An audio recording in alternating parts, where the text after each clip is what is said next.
আসসালামু আলাইকুম। প্রিয় আমার সহযোদ্ধা ভাইরা, কেমন আছেন? আশা করি ভালো আছেন এবং সুস্থ আছেন। দেশ ও প্রবাস থেকে যারা আমার এই ভিডিওটি দেখতেছেন, অবশ্যই আমার চ্যানেলটি সাবস্ক্রাইব করে দেবেন। প্রিয় ভাইরা, আজ 5ই জানুয়ারি, রোজ সোমবার, ঢাকা বিএফএস গ্লোবালের যে সর্বশেষ আপডেট, সেই আপডেটটি আপনাদের জানিয়ে দেবো এবং সেই সাথে কিছু গুরুত্বপূর্ণ কথা বলে নিই এবং সবচাইতে একটি দুঃখের সংবাদ আগে বলে নিই। সেটা হচ্ছে আমাদের সহযোদ্ধা ছিল এক সময় রিয়াদ ভাই। রিয়াদের ছোট বোন ইটালিতে থাকে, আজ ইন্তেকাল করেছে। ইন্না লিল্লাহি ওয়া ইন্না ইলাইহি রাজিউন। আল্লাহ তাআলা যেন তাকে জান্নাতের উচ্চ মাকাম দান করে, জান্নাতুল ফেরদাউস নসিব করে এবং সকলে রিয়াদ ভাইয়ের বোনের জন্য দোয়া করবেন, আল্লাহ পাক যেন তাকে জান্নাতের উচ্চ মাকাম দান করে, আমিন। প্রিয় ভাইরা, এটাই স্বাভাবিক, কারণ কেউ আনন্দ করবে, কেউ দুঃখ পাবে, কেউ কষ্ট পাবে। যেমন কিছুদিন আগে আমার এই পার্শ্ববর্তী এলাকায় এশারের নামাজ পড়ে আসতেছি, একদিকে একটি মৃত ব্যক্তির জানাজার এলান চলছে, অন্যদিকে বিয়ে চলছে। আসলে এভাবেই আমাদের দিন পার করতে হবে, এটাই স্বাভাবিক। কেউ আনন্দ থাকবে, কেউ কষ্ট থাকবে, এটাই আমাদের জীবন। যাই হোক, আসলে অনেক কথা বলতে হয়।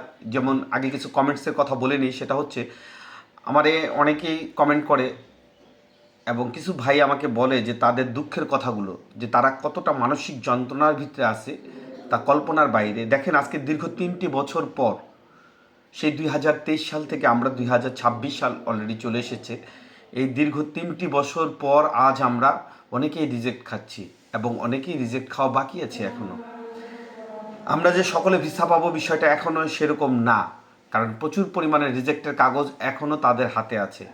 তবে যে সকল কাগজগুলো আছে, যদি তারা এই ধারাবাহিকতায় দিতে থাকে, অবশ্যই আগামী 2-3 মাসের মধ্যে মোটামুটি ভুক্তভোগীর সংখ্যা শেষ হয়ে যাবে। যদি তারা এই ধারাবাহিকতায় তারা কাগজ দিতে থাকে, প্রতিদিনই কিন্তু রিটার্ন পাসপোর্ট জমা দেওয়ার SMS আসছে এবং রিজেক্টের মেসেজ তার চেয়ে 3 গুণ বেশি আসছে। প্রিয় ভাইরা, বিভিন্ন ভাই আমাকে অনেক কমেন্ট করেন যে আপনাদের বর্তমান পরিস্থিতিটা আসলে মারাত্মক পর্যায়ে খারাপ অবস্থায় চলে গেছে। কেউ আর্থিক অবস্থা এতটাই দুর্বল হয়ে পড়েছে যে তার বর্তমান অসহায় অবস্থায় তারা জীবনযাপন করছে। এমন অনেক ভাই আছে যারা ইটালির জন্য আজকে নিঃস্ব হয়ে যাচ্ছে। কিন্তু দেখেন, আমরা যারা আজকে দীর্ঘ 3টি বছর আগে জমা দিয়েছি, আমাদের কিন্তু এরকম হওয়ার কথা ছিল না। যাদের সঠিক কাগজ ছিল তারা কিন্তু অবশ্যই এতদিনে চলে যাওয়ার কথা ছিল, কিন্তু আমাদের অবস্থা এখন সঠিক কাগজ থাকার পরও আমাদের মালিকের গাফলতি বা আগে এরকম যাচাই বাছাই হতো না, এখন এই যাচাই বাছাইয়ের কারণে কিন্তু আমরা ধরা খেয়ে গিয়েছি। প্রিয় ভাইরা, যাই হোক, আমি আসলে আপনাদের সময় নষ্ট করতে রাজি না। অনেকগুলো কথা আরও বলার ছিল। আমি আপনাদের বিএফএস গ্লোবালের যে আপডেট, সেই আপডেটটি আগে জানিয়ে দিচ্ছি। আজকে ঢাকা বিএফএস গ্লোবালে আলহামদুলিল্লাহ মোটামুটি ধারাবাহিকভাবে লোকের সংখ্যা অনেক ছিল এবং আজকে মোটামুটি প্রায় মোটামুটি যদি বলতে হয়, যদি সঠিক সংখ্যা বলতে না পারলেও ভিতরের থেকে যারা কালেকশন করে বের হয় তাদের ভাষ্য অনুসারে মোটামুটি আজকে 25-26টার উপরে ভিসা হয়েছে এবং আজকে রিজেক্টের পরিমাণও ছিল মোটামুটি অনেক। কারণ বর্তমানে যারা রিজেক্ট খায় তারা কিন্তু আসলে তাদের কোনো বলার ভাষা নেই, তারা বলতেও চায় না। আর কি বলবে তাদের, তাদের তো এমনি মন মানসিকতা খারাপ।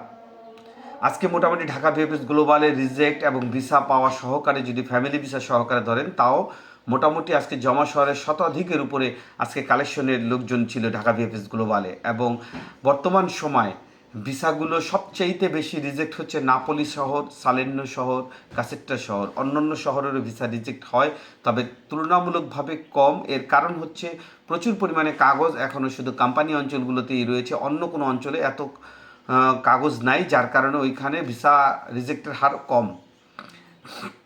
প্রিয় ভাইরা, বর্তমান সময় এখন পর্যন্ত নাপোলি শহরের পাসপোর্ট সাবমিটের কোনো লোক এখন পর্যন্ত পাওয়া যায়নি, শুধুমাত্র রিজেক্টের SMSগুলোই আসতেছে।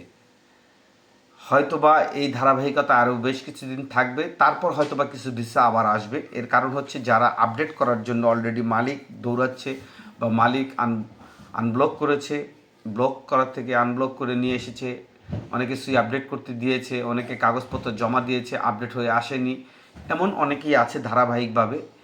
কিন্তু পর্যায়ক্রমে আরও অনেক কাগজ আছে যেগুলো রিজেক্ট খাবে অরিজিনাল কাগজ থাকার পরও। আরও কয়েকটি কারণ আছে, তার মধ্যে যাদের হৃদিত্ব নেই, যাদের কোম্পানি গত বছর লোক নিয়েছিল তারা এই বছর সেই লোকগুলোকে তারা বৈধভাবে কাগজ করে দেয়নি, চলে গিয়েছে, তাদের বিরুদ্ধে মামলা করেছে, কোম্পানি বন্ধ হয়ে গেছে, মালিক মারা গিয়েছে, উকিলের সাথে মালিকের লেনদেনের ঝামেলা আছে। এই নানানভাবে অনেক রিজেক্ট আসতেছে এবং আসবে আরও।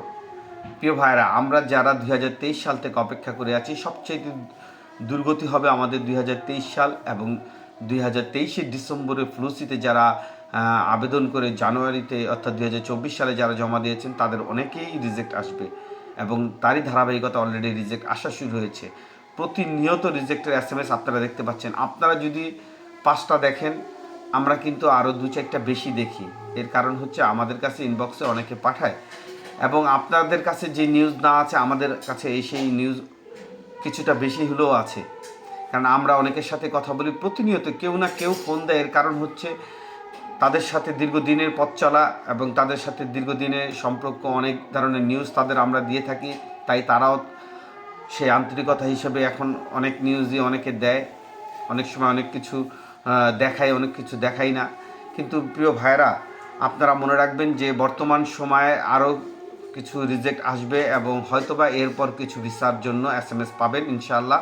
ধৈর্য ধারণ করেন, যাদের আপডেট হবে 100% শিওর থাকেন তারা ভিসা পাবেন। এবার একটা কথা আপনাদের বলি, এই গুরুত্বপূর্ণ কথাটা আপনারা মনে রাখবেন। যারা এখনও ইটালির জন্য কাগজ জমা দিতে চাচ্ছেন তাদের উদ্দেশ্যে বলছি, আমাকে গত 2 দিন যাবৎ কয়েকজন এই বিষয়ে ফোন করেছেন, তাদের নাকি ক্লিক ডেতে তারা পাসপোর্ট জমা দেবে, তাদেরকে আবেদন করে দেবে। প্রিয় ভাইয়েরা, আপনাদের উদ্দেশ্যে বলে রাখি, গত 2025 সালের 23 অক্টোবর থেকে 7 ডিসেম্বর পর্যন্ত যারা আবেদন করতে পেরেছেন শুধুমাত্র তারাই আবেদন করতে পারবেন এই ক্লিক ডেগুলোতে। কিন্তু সারা বছর ক্লিক ডের কিছু ঘোষণা আছে, শুধুমাত্র যারা আবেদন করেছিলেন তারাই কিন্তু ওই সময়ের ভিতরে আবেদন করতে পারবেন। তবে কিছুটা ভিন্নতা আছে, সেটা হচ্ছে ডোমেস্টিক ভিসার ক্ষেত্রে যে ভিসাটা আপনার অনেকেই হয়তোবা পরবর্তীতে জমা দেওয়ার সুযোগ মনে হয় পাবেন, কিন্তু অন্য কোনোগুলোতে পাবেন কি না সন্দেহ আছে। তাই আমি আপনাদেরকে অনুরোধ করব, প্রিয় ভাইরা, অনেকে এখন নতুন করে আপনাদেরকে যে দালালরা বা মাধ্যমরা আশ্বাস দিচ্ছে যে আপনাদের ক্লিক ডেতে পাসপোর্ট চাচ্ছে, এখন যে ক্লিক ডেতে আপনারা অংশগ্রহণ করতে পারবেন, মনে রাখবেন আপনাদের প্রতারিত হওয়ার সম্ভাবনা 100%। কারণ কোনোভাবে আপনাদের ক্লিক ডেতে আপনাদের কাগজগুলো জমা করতে পারবে না এবং শুধুমাত্র জমার ফি নিয়েও যারা কাজ করতেছে, এই জমার ফিটাও কিন্তু অনেক বড় একটি জালিয়াতি। এর কারণ হচ্ছে যদি 20 জন মানুষের কাছ থেকেও জমা দেওয়ার যদি টাকা নিতে পারে, তবে সে কাগজ বানাতে তার যে পরিমাণ খরচ হবে সে কয়েক কোটি টাকা এখান থেকেও কামিয়ে নিয়ে যাবে। প্রিয় ভাইয়েরা, আমি আপনাদের বলে রাখি, আপনারা এই প্রতারণার ফাঁদে আপনারা পা দিবেন না। যারা আবেদন করে ফেলেছেন শুধুমাত্র তারাই অপেক্ষা করুন, কিন্তু যারা এখন পর্যন্ত আবেদন করতে পারেননি আপনারা নতুন করে আবেদন করার চেষ্টা করেন না, কারণ আবেদনের সময় নেই। তাই আমি আপনাদের অনুরোধ করব, আপনারা প্রতারিত হন না। আর প্রতারিত বলার পরও যদি আপনারা মনে করেন দিবেন, সেটা আপনাদের ব্যক্তিগত ব্যাপার। যাই হোক, আপনারা ভালো থাকবেন, সুস্থ থাকবেন। আসলে বর্তমান সময়ের পরিস্থিতিটা সন্তোষজনক না, তাই আসলে এর চেয়ে বেশি কিছু বললাম না। আপনারা ভালো থাকবেন। আসসালামু আলাইকুম।